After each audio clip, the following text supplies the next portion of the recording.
Hey everyone, welcome back to Corporate Decoder, the place where we try to make sense of all those dense corporate filings and sometimes find some juicy details hidden within. Today we have an amendment filing, a Form 10K/A from If Bancorp.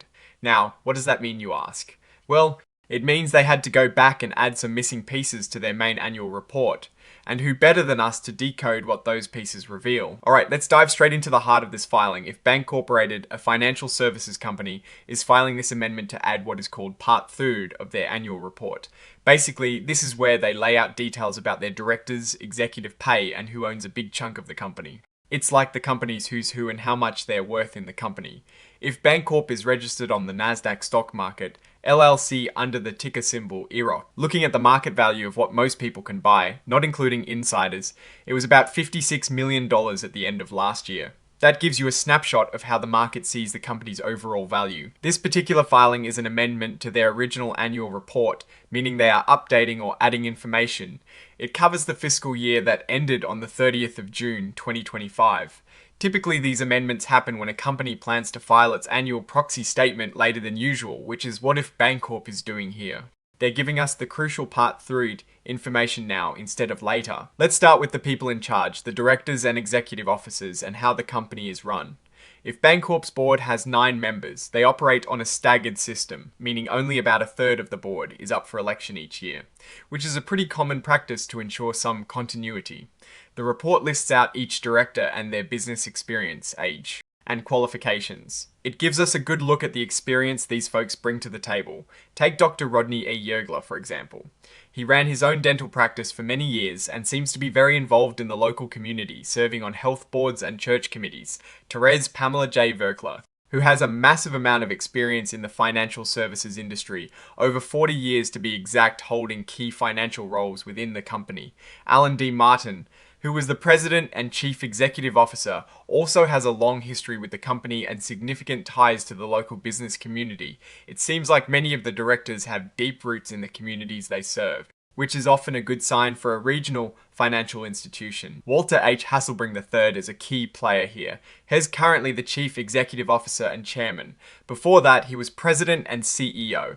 Has been with the company since 1978. Moving up through various roles, his background is extensive, covering operations, loans, marketing, and he's also been very active in many community organizations.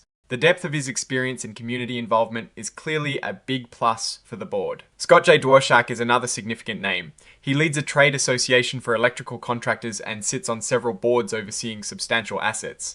He was appointed to the boards of If Bancorp and the bank as part of an agreement, which we'll get to later. Now, let's talk about how these executives are paid. The Compensation Committee is responsible for this. They review and recommend executive pay to the full board.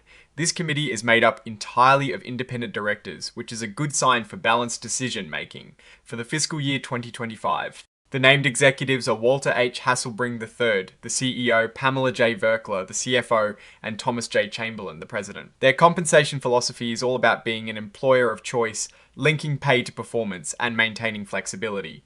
They aim for a competitive base salary, but also offer incentive opportunities tied to the company's performance. The goal is to attract and keep talented people, and to align their efforts with the company's success. To figure out what is competitive, they use consultants like Blanchard Consulting Group to compare their pay practices against other banks of similar size and in similar regions.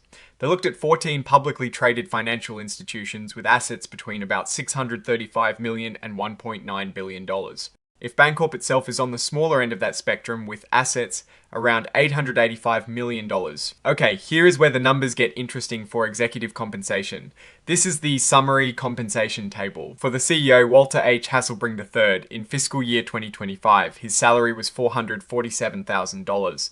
He did not receive a bonus or stock or option awards, but he did get a significant chunk of $282,064 in incentive plan compensation, and another $117,161 in other compensation, bringing his total to over $846,000. His pay for 2024 was considerably lower at about $574,000. The CFO, Pamela J. Virkler, had a salary of $319,000 in 2025, with incentive plan compensation of over $172,000 and other compensation of about $114,800, for a total of over $606,000. And President Thomas J. Chamberlain, his salary was $311,500, with incentive compensation of over $141,000 and other compensation around $58,600, bringing his total to about $512,000 for 2025. Notice that for 2025, the non-equity incentive plan compensation is much higher than in 2024, which likely reflects strong performance in that year. This pay versus performance section tries to show how executive pay lines up with how the company is doing. It compares compensation paid to total shareholder return and net income over 3 years. Interestingly, between 2023 and 2025, while the compensation paid to the CEO and other top executives increased by about 9.6% and 5.8% respectively, the company's total shareholder return, or TSR, actually shot up by a much larger 71.8%. This suggests that while executives are getting paid more, shareholder value is growing even faster, which is a good sign for investors. However, when we look at net income, the picture is a bit different. The executives' pay went up, but net income actually decreased by about 7.6% over the same period.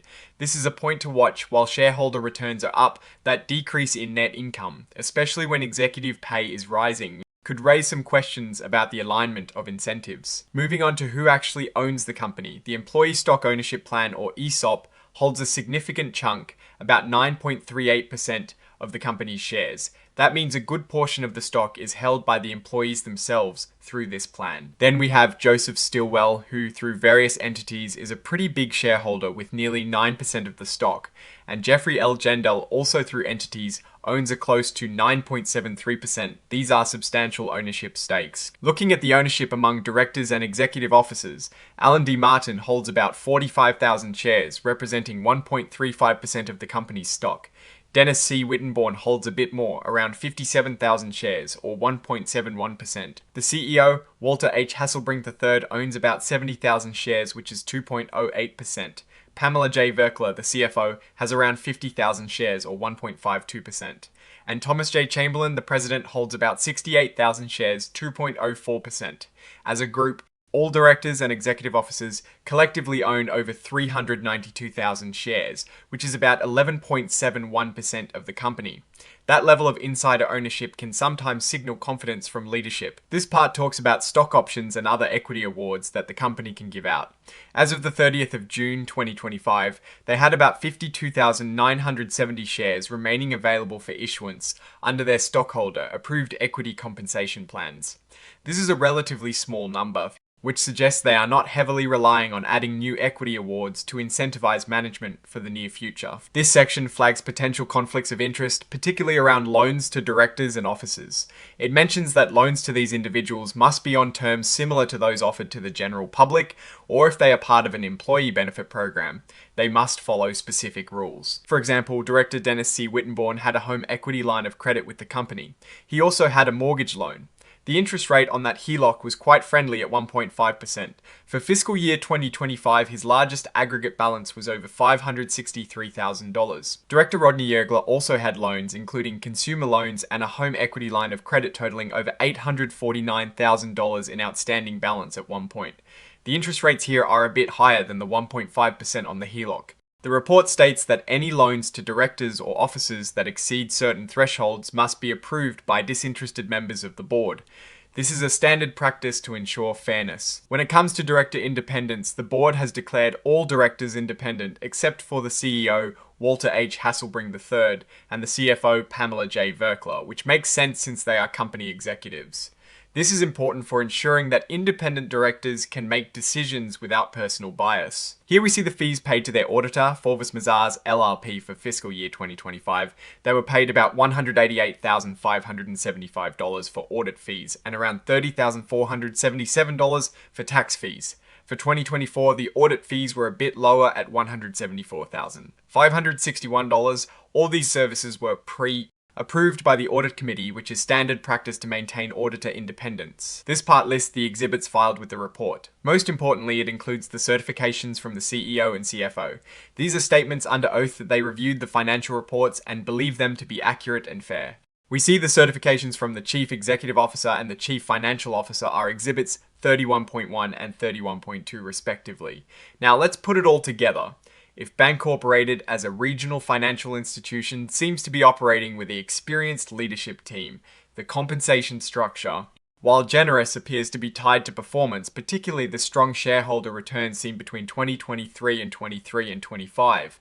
However, the slight dip in net income while executive pay increased warrants attention. The substantial insider ownership is a positive signal, suggesting management is invested in the company's future. The company also appears to be managing related party transactions with appropriate oversight, ensuring fair terms for loans to directors and officers. The overall direction seems stable for a company of its size. On the flip side, the decrease in net income, despite good shareholder returns, might indicate some pressure on profitability that needs to be addressed. The relatively small number of shares available for future equity grants also suggests a cautious approach to expanding executive compensation through equity. Overall, if Bancorp Incorporated appears to be a solidly managed, community-focused financial institution that is generating positive returns for shareholders, the path forward will likely involve navigating the competitive landscape while maintaining profitability and shareholder value. What are your thoughts on if Bancorp's latest filings? Do the executive compensation figures make sense to you given the company's performance? Let us know in the comments below. If you found this breakdown useful, please hit that like button and subscribe for more deep dives into corporate filings. Also, check out our Discord community linked in the description for more discussions. Thanks for watching, and we'll see you in the next episode of Corporate Decoder.